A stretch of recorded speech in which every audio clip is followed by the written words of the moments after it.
الحمد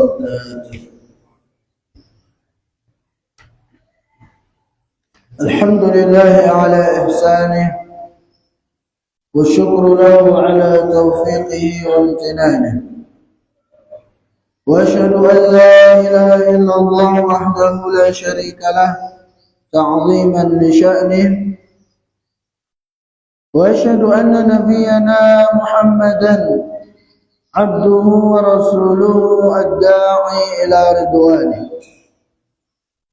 اللهم صل وسلم على نبينا محمد وعلى آله وأصحابه وإخوانه. رب اشرح لي صدري ويسر لي أمري واحلل عقدة من لساني يفقهوا قولي. اللهم انفعنا بما علمتنا وعلمنا ما ينفعنا وزدنا علما.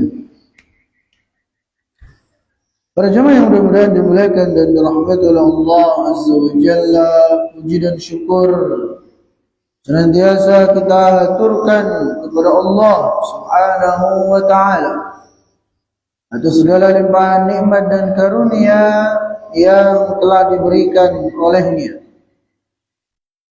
khususnya nikmat iman dan Islam, begitu pula nikmat kesehatan dan kesempatan yang alhamdulillah sampai detik ini masih kita miliki dan rasakan. Maka sudah kewajiban bagi kita untuk bersyukur atas segala nikmat-nikmat Allah Subhanahu wa Ta'ala, khususnya nikmat umur, nikmat kesempatan yang masih diberikan kepada kita ini, dengan cara kita memperbanyak amal saleh, dengan cara kita memperbanyak ketaatan kepadanya. Karena pada dasarnya memang kita ada di muka bumi ini tujuannya adalah untuk beribadah, untuk mengabdi kepada Allah Subhanahu wa Ta'ala. Sebagaimana firman-Nya, "Wa ma khalaqatul jinna wal insa illa liya'budun." Yang artinya tidaklah Aku menciptakan jin dan manusia melainkan agar mereka beribadah hanya kepada-Ku. Maka teruslah kita beribadah, mengabdi kepada Allah Subhanahu wa Ta'ala. Sampai kapan? Sampai kita dijemput oleh malaikat maut. Sebagaimana firman-Nya dalam Al-Quran, "Wa'bud rabbaka hatta ya'tiyakal yaqin." Yang artinya, dan sembahlah Tuhan sampai datang kepadamu keyakinan, yaitu kematian. Nah, para jamaah yang Allah muliakan, pada kesempatan ini kita akan melanjutkan pembahasan kita dari tafsir juz amma, di mana kita akan masuki surah baru, itu surah Al-Balad. Ya, surah Al-Balad. Di sini kata beliau, suratul Balad suratun makkiyah fi qaulil jumhur. Ini surah Al-Balad ini menurut jumhur para ulama adalah surah makkiyah. Itu surah yang turun kepada Nabi sallallahu alaihi wasallam sebelum beliau hijrah ke Madinah. Dan surah Al-Balad ini terdiri dari 20 ayat. Dan nama Al-Balad itu diambil dari ayat pertama dari firman Allah Subhanahu wa Ta'ala, "La uqsimu bihadzal balad." Maka dari sana diambil namanya, itu surah Al-Balad. Nah, para jamaah yang Allah muliakan, kita akan masuk pada pembahasan per ayat dari surah Al-Balad ini, di mana Allah Subhanahu wa Ta'ala berfirman, "A'udzu billahi minasy syaithanir rajim. Bismillahirrahmanirrahim. La uqsimu bihadzal balad." Para ulama dalam memaknai ayat pertama ini ada beberapa versi tafsiran para ulama. Pertama, ada yang mengatakan la pada awal, ya, ayat pertama ini itu artinya tidak. Ya. Itu artinya apa? Artinya tidak. Kemudian uqsimu bihadzal balad. Aku bersumpah dengan negeri ini. Sehingga kalau dikatakan tidak, itu berarti apa? Dikatakan oleh sebagian ulama berarti tidak seperti yang disangka oleh orang-orang kafir. Ya, bahwasanya hari kiamat itu tidak akan terjadi. Ya, tidak seperti persangkaan orang kafir. Bahkan uqsimu bihadzal balad. Aku bersumpah dengan negeri ini. Ya. Itu tafsiran yang pertama. Atau yang kedua, kata para ulama, la pada ayat pertama ini itu adalah zaidah, la tambahan, yang menunjukkan taukid itu penguat. Sehingga kalau kita artikan la sebagai taukid, itu berarti terjemahannya adalah bahwasanya aku betul-betul bersumpah dengan negeri ini. Ya, aku betul-betul bersumpah dengan negeri ini. Nah, para jamaah yang ulun muliakan, al-balad pada ayat pertama yang dimaksud adalah Makkah al-Mukarramah. Itu Makkah al-Mukarramah yang merupakan tanah haram yang pertama. Ya.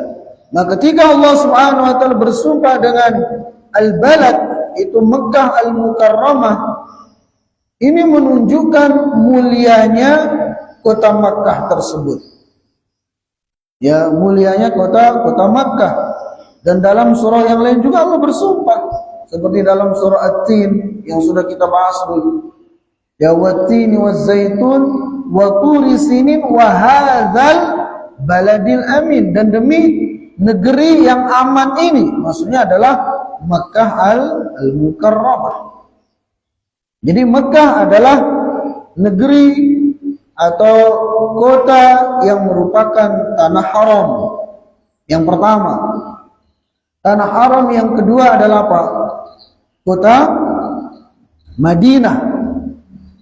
Nabi sallallahu alaihi wasallam bersabda, "Inni haramtul Madinata kama harrama Ibrahimu Makkah." Sungguh aku telah menjadikan Madinah ini sebagai tanah haram sebagaimana ya Mekah itu dijadikan oleh Nabi Ibrahim sebagai tanah haram. Makanya kita sering mendengar istilah dengan haramain. Haramain artinya apa? Dua tanah haram. Selain Mekah dan Madinah berarti tanah halal. Lah apa maksudnya tanah haram? Karena di sana ada aturan-aturan tersendiri yang tidak boleh dilakukan ya pada tanah haram. Yang di tanah halal selain Mekah dan Madinah boleh, seperti berburu, membunuh hewan, ya, memotong kayu, itu tidak boleh dilakukan di tanah haram, baik Mekah ataupun Madinah. Ya. Dan kita umat Islam meyakini bahwasanya tanah haram itu cuma dua, Mekah dan Madinah. Ya, tidak ada yang ketiga. Sebagian mengatakan bahwasanya tanah sekitar Masjidil Aqsa itu adalah tanah haram yang ketiga. Tapi dalil-dalilnya tidak ada yang menegaskan hal tersebut. Memang ya daerah sekitar Masjidil Aqsa itu adalah daerah yang diberkahi. Sebagaimana firman Allah Subhanalladzi asra bi'abdihi minal masjidil haram ilal masjidil aqsa alladzi barakna haulahu. Maha suci Allah subhanahu wa ta'ala yang telah menjalankan hambanya, itu Rasulullah SAW, dari Mekah ke Masjidil Aqsa yang diberkahi sekelilingnya. Benar ya, tanah sekitar Masjidil Aqsa itu diberkahi. Tapi untuk mengatakan itu sebagai tanah haram, maka tidak ada dalil yang sahih tentang hal itu. Kalau Masjidil Aqsa sebagai masjid mulia yang ketiga, benar. Rasulullah sallallahu alaihi wasallam bersabda, la tushaddur rihal illa ila thalathati masajid, Masjidil Haram wa Masjidil Aqsa wa Masjid hadza, Nabi sallallahu alaihi wasallam. Yang artinya tidak boleh menyengaja untuk pergi ke satu tempat untuk melakukan ibadah di sana kecuali ketiga masjid. Itu Masjidil Haram, kemudian Masjidil Aqsa, kemudian masjidku ini, itu Masjid Nabawi. Memang itu tiga masjid yang termulia. Ya, terlebih lagi sholat pada ketiga masjid itu pahalanya jauh lebih besar ya dibanding masjid-masjid yang lainnya. Kalau sholat di Masjidil Haram sama dengan ya berapa kali perbandingan dengan di luar Masjidil Haram? 100.000 ya kalau tidak salah. Kalau Masjid Nabawi 1.000 ya. Jadi satu rakaat di masjid kita ini atau Masjid Istiqlal atau masjid manapun sama dengan 100.000 di Masjidil Haram, sama dengan 1.000 di Masjid Nabawi, dan sama dengan 500 kali di Masjidil Aqsa. Ini tiga masjid yang dimuliakan. Ya, tapi kalau tanah haram ya kita katakan cuma dua, itu Mekah dan Madinah. Berbeda dengan orang-orang Syiah. Ya, kalau orang-orang Syiah mengatakan bahwasanya tanah haram yang ketiga itu adalah apa? Karbala. Bahkan mereka mengatakan Karbala itu lebih mulia dari Mekah dan Madinah. Dan ini keyakinan yang batil. Ya, keyakinan orang-orang Syiah begitu. Nah, jadi kembali Allah Subhanahu wa taala berfirman, la uqsimu bihadzal balad. Ya, aku betul-betul bersumpah dengan negeri ini. Aku benar-benar bersumpah dengan negeri ini, itu Makkah Al-Mukarramah. Kemudian ayat yang kedua, Allah Subhanahu wa taala berfirman, wa anta hillun bihadzal balad. Ya, sedangkan engkau bertempat tinggal di negeri ini, yaitu di Mekah. Karena memang ketika surah Al-Balad ini turun, Rasulullah SAW masih tinggal di kota Mekah. Nah, para jamaah yang Allah muliakan, kata hillun ini ada tiga tafsiran yang saling melengkapi, disebutkan oleh para ulama. Pertama, hillun berarti bertempat tinggal gitu. Jadi wa anta hillun bihadzal balad, dan engkau, jadi aku bersumpah dengan negeri Mekah ini yang engkau wahai Muhammad sallallahu alaihi wasallam sedang bertempat tinggal di negeri ini. Itu makna pertama. Makna yang kedua, kata para ulama, hillun di sini berarti ya pembelaan kepada Nabi sallallahu alaihi wasallam. Dalam artian apa? Jadi aku bersumpah dengan negeri ini, itu negeri Mekah, ayat pertama. Sedangkan engkau dihalalkan ya di Mekah ini, dihalalkan dalam artian apa? Sedangkan engkau dizalimi, engkau sedang disakiti oleh orang-orang kafir Quraisy di Mekah ini. Ya. Bahkan engkau ingin dibunuh oleh mereka, orang-orang kafir Quraisy. Ya, darahmu dihalalkan oleh mereka. Ini makna yang lainnya. Ya, makanya kan kalau kita baca sejarah, ya, Rasulullah SAW ketika berangkat hijrah, itu darah beliau, ya, nyawa beliau dihargai dengan 100 ekor unta. Ya, di mana tokoh-tokoh Quraisy mengumumkan, siapa yang bisa menangkap Muhammad dalam keadaan hidup ataupun mati akan dikasih 100 ekor unta.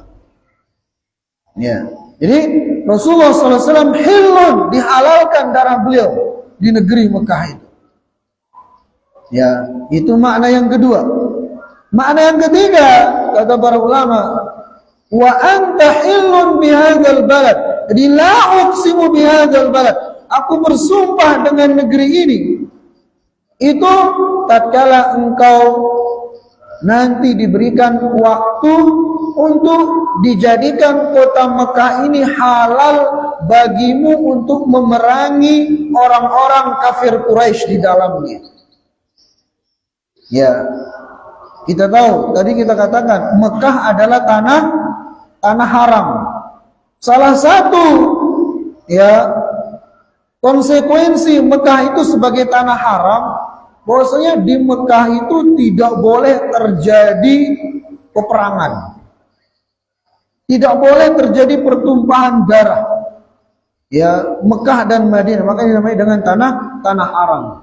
Namun Rasulullah SAW itu diberi satu kesempatan, itu satu hari dari pagi dan sore, dijadikan Mekah itu sebagai tanah halal, sehingga bisa memerangi orang-orang kafir Quraisy. Kapan itu?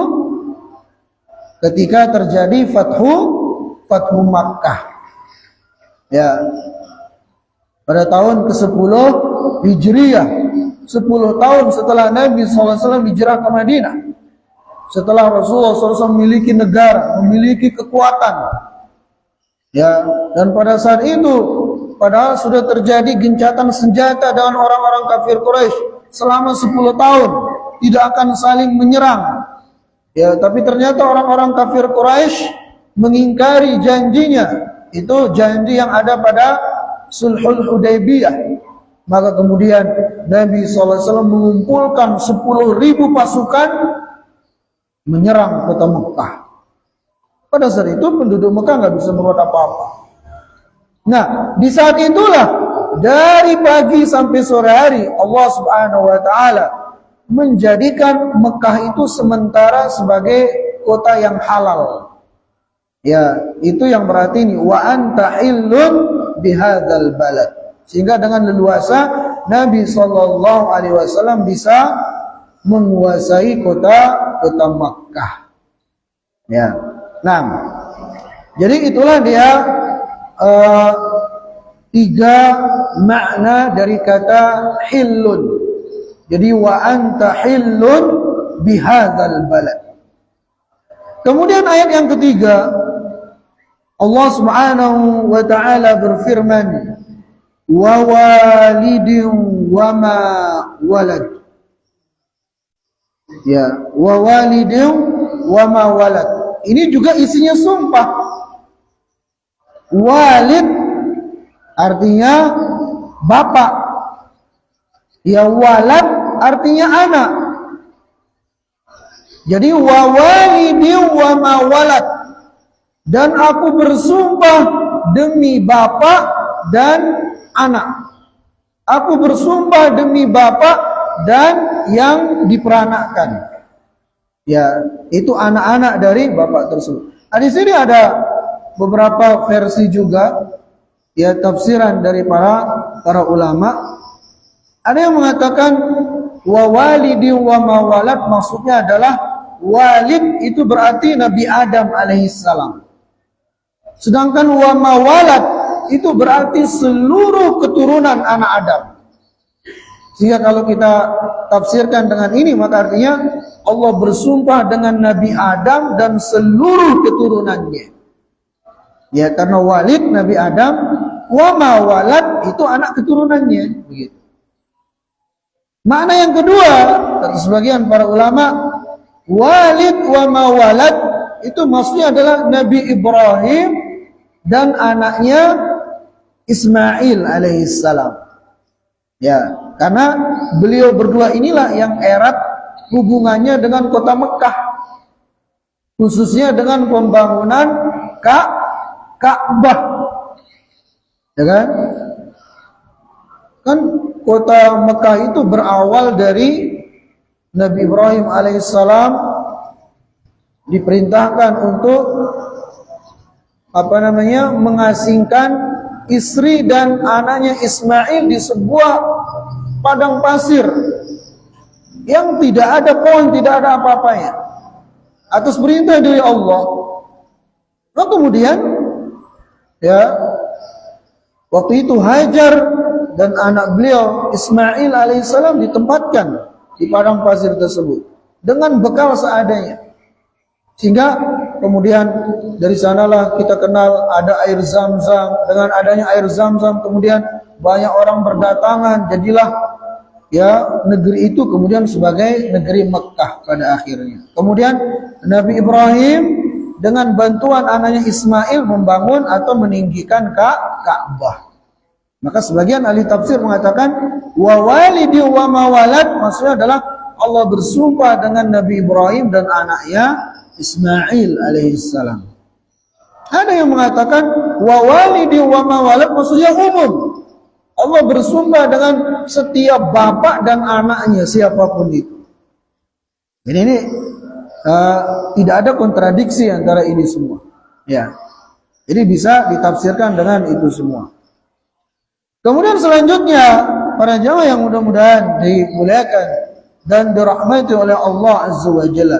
Setelah Allah Subhanahu wa taala bersumpah pada ayat pertama, bersumpah dengan negeri Mekah, kemudian bersumpah dengan keberadaan Rasulullah SAW yang ada di dalam Mekah itu sendiri pada ayat kedua.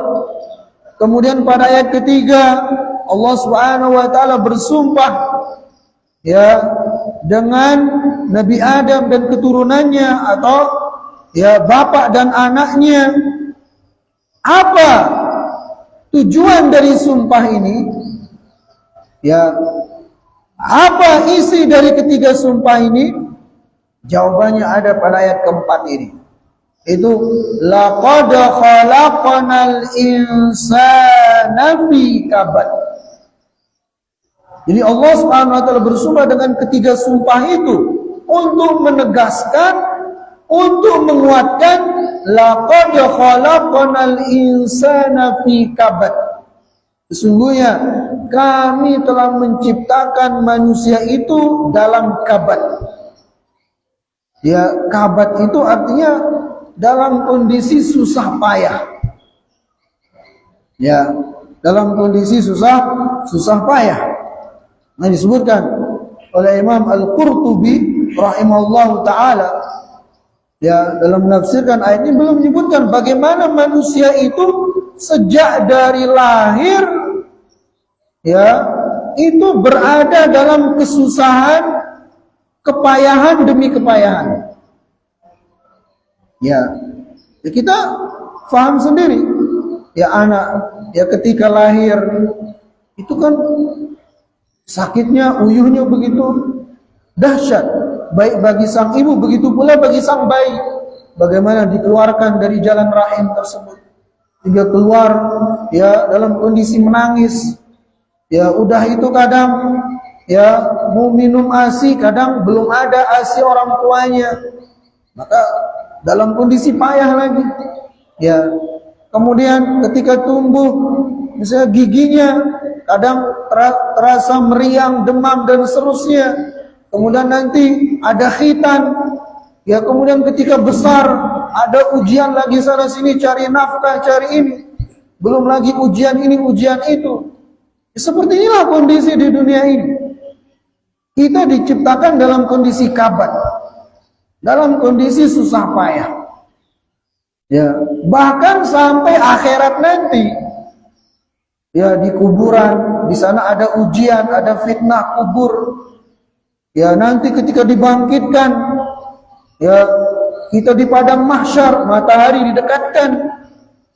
Kemudian nanti ada ya hisab, kemudian ada mizan, kemudian melewati sirat. Itu semuanya kabad ala kabad, di atas kepayahan demi kepayahan. Terus kapan kita istirahat dari segala kepayahan ini? Imam Ahmad ibn Hanbal ditanya oleh seorang muridnya, ya, beliau mengatakan, mata yajidul abdu ta'mar raha. Wahai sang imam, wahai syekh, kapan seorang hamba itu akan merasakan rohah, akan bisa nyantai, akan bisa rileks, akan bisa bersenang-senang? Kata Imam Ahmad, inda awwali qadamin yada'uha fil jannah. Seorang hamba itu akan bisa nyantai ketika dia sudah meletakkan kakinya di surga, baru bisa nyantai gitu. Ya, kalau di dunia ini memang tempat kita dipuji, tempat kita ya mengalami kesusahan, keuyuhan, lah kita sadar sendiri lah. Atau orang kaya raya pun, atau orang tinggi jabatannya pun, tetap namanya kabad ini akan menimpa dia. Karena yang seperti itu sifatnya dunia ini, manusia seperti itu. Laqad khalaqnal insana fi kabad. Maka oleh karena itu salah kalau kita menjadikan dunia ini tempat nyantai-nyantai. Salah kalau kita menjadikan dunia ini tempat bersenang-senang. Ya, dunia ini tempat kita berlelah-lelahan. Dunia ini tempat kita uyuh, tempat kita capek. Ya, apalagi kita sebagai seorang muslim yang kata Nabi sallallahu alaihi wasallam, ad-dunya sijnul mu'min. Dunia itu adalah apa? Penjara bagi orang-orang yang beriman. Ya, mau ini enggak boleh, mau itu enggak boleh. Ujian demi ujian. Ya, Rasulullah sallallahu alaihi wasallam mengingatkan kita dalam hal ini. Beliau bersabda, "Kun fid dunya ka'annaka gharibun aw 'abiru sabilin." Ya, jadilah Anda di dunia ini seperti orang yang asing atau seperti orang yang dalam perjalanan safar. Namanya kita dalam safar pasti banyak ujian, ya, puyuh, capek. Seperti itulah memang sifatnya dunia ini. Jadi salah kalau kita ingin senang-senang, ingin nyantai-nyantai di dunia ini. Ya, karena dunia adalah darul amal. Dunia ini negeri tempat kita beramal, negeri tempat kita bekerja, baik untuk dunia kita apalagi untuk akhirat kita. Ya, dalam surah Asy-Syarah Allah Subhanahu wa taala berfirman, "Fa idza faraghta fansab." Kalau Anda selesai dari satu urusan, maka fansab, berlelah-lelahanlah untuk mengerjakan urusan berikutnya. Ya, jadi dunia ini tempat kita lelah-lelah. Ya, ngerjakan ini, ngerjakan itu, ada ujian ini, ujian itu. Ada ya masalah ini, masalah itu, yang seperti itu. Ya, kemanapun kita lari, nggak akan bisa menghindari masalah. Ya, namun disinilah seorang mukmin ya diuji keimanannya. Ya, dia tahu dunia ini tempat dia berlelah-lelahan, maka dia berusaha menghadapinya dengan sabar. Dia berusaha meneguhkan hatinya ya untuk menghadapi segala ujian, ya segala susah payah yang Allah Subhanahu wa taala takdirkan untuknya di dunia ini, sehingga dia akan bisa meraih keselamatan nanti di akhirat, itu masuk ke dalam surganya Allah Subhanahu wa taala.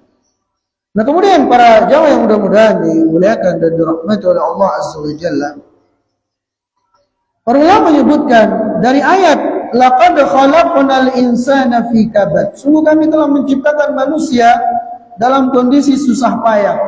Ini ada beberapa hikmah yang bisa kita ambil.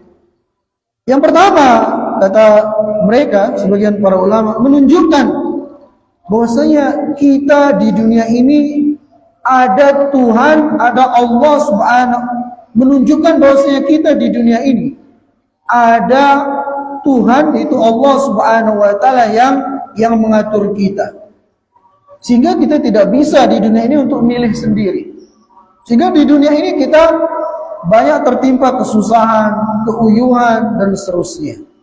Menunjukkan apa? Bahwasanya ada Allah yang mengatur ini semua. Ya kita tidak bisa milih sendiri. Ya kalau bisa milih sendiri, pastinya kita akan milih senang-senang terus. Tapi kenyataannya nggak bisa. Susah itu pasti akan datang. Ujian itu pasti akan menimpa.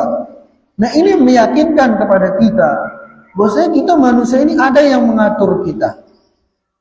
Ya, ini bantahan bagi orang-orang ateis. Ya, itu yang pertama. Kemudian yang kedua, ya menunjukkan kepada kita bahwasanya orang yang beriman ya akan lebih memilih untuk bersusah payah di dunia ini demi untuk bisa bersenang-senang nanti di akhirat.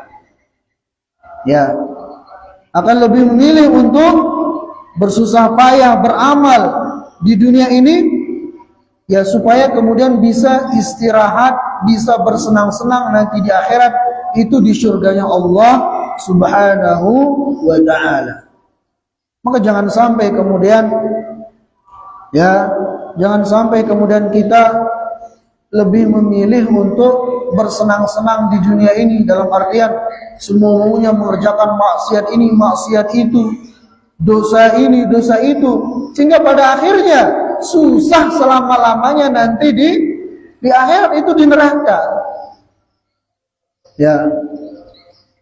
Orang yang berakal tentunya lebih memilih kesenangan yang abadi daripada yang sementara. Ya kan? Kita tahu dunia ini sementara, sedangkan akhirat itu abadi. Bahkan dulu pernah kita hitung-hitungan, ya kan? Akhirat itu satu harinya sama dengan 1000 tahun di dunia. Kalau kita hidupnya itu cuman 70 tahun, 80 tahun, itu enggak sampai 3 jam di akhirat. Ada yang hitung-hitung seperti itu. Ya. Jadi 60-70 tahun di dunia ini itu enggak sampai 3 jam di akhirat.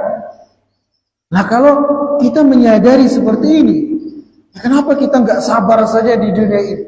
Sabar dalam menghadapi segala ujian-ujian yang menimpa, sabar dalam melaksanakan perintah-perintah Allah Azza wa Jalla, sehingga kemudian kita mendapatkan kebahagiaan yang abadi itu di surganya Allah Subhanahu wa taala. Begitu.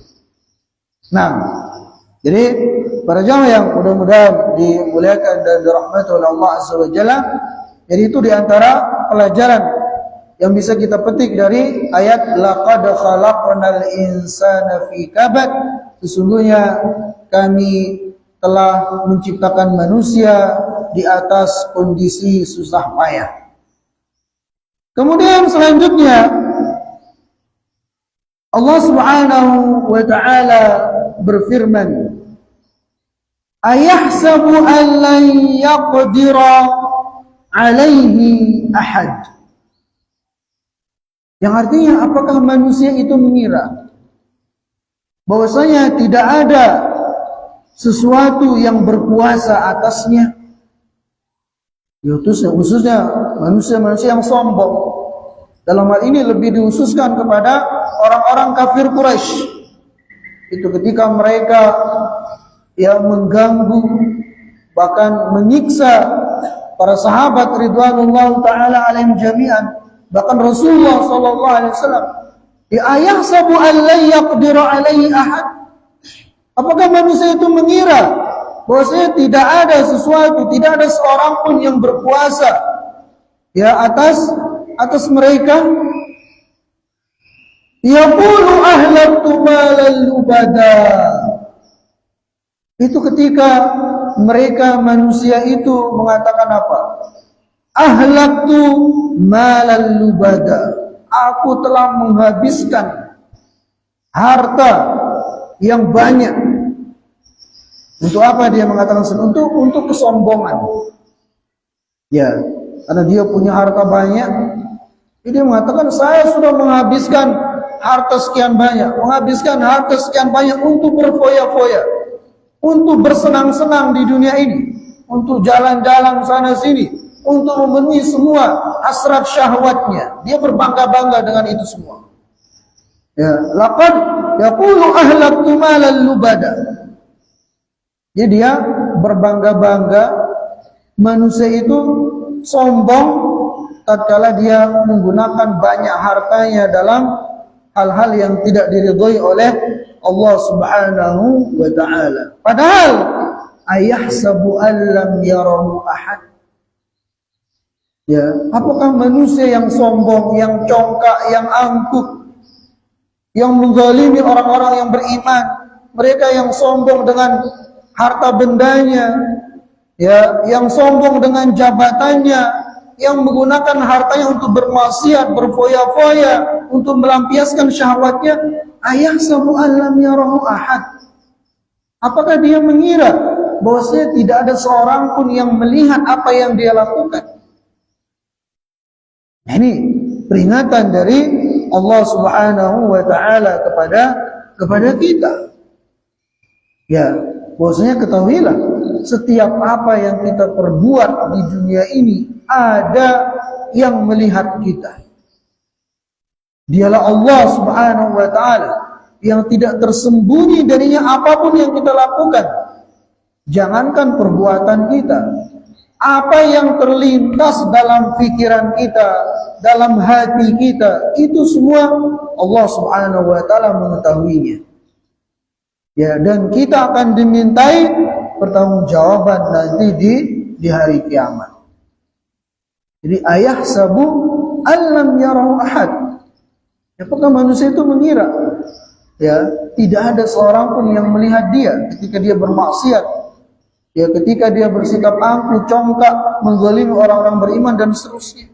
Sungguh Allah Maha melihat semua apa yang dia lakukan dan dia akan dimintai pertanggungjawaban. Dan para jamaah yang ulun muliakan, ya, salah satu cara kita supaya kita itu merasa takut untuk melakukan dosa, ya, baik itu dosa mata, dosa telinga, dosa tangan kita yang menzalimi orang, ataupun dosa hati kita, itu adalah dengan menghadirkan pada diri kita muraqabatullah. Itu perasaan bahwasanya kita ini dilihat, kita ini diawasi oleh Allah Subhanahu wa taala. Ya. Kita kadang ketika ditanya, apakah Allah melihat semua yang Anda lakukan, kita katakan iya, Allah Maha melihat. Tapi dalam kenyataannya kita enggak malu untuk melakukan dosa ini, dosa itu, khususnya ketika bersendirian, padahal kita menyadari Allah Subhanahu wa taala itu Maha melihat setiap apa yang kita lakukan. Ya, jadi itu ayahsabu an lam yarahu ahad. Nah, kemudian pada ayat ke-8 Allah Subhanahu wa taala mengingatkan kepada kita tentang nikmat-nikmat yang diberikan kepada kita. Ya, Allah Subhanahu wa taala berfirman, "Alam naj'al lahu 'ainain."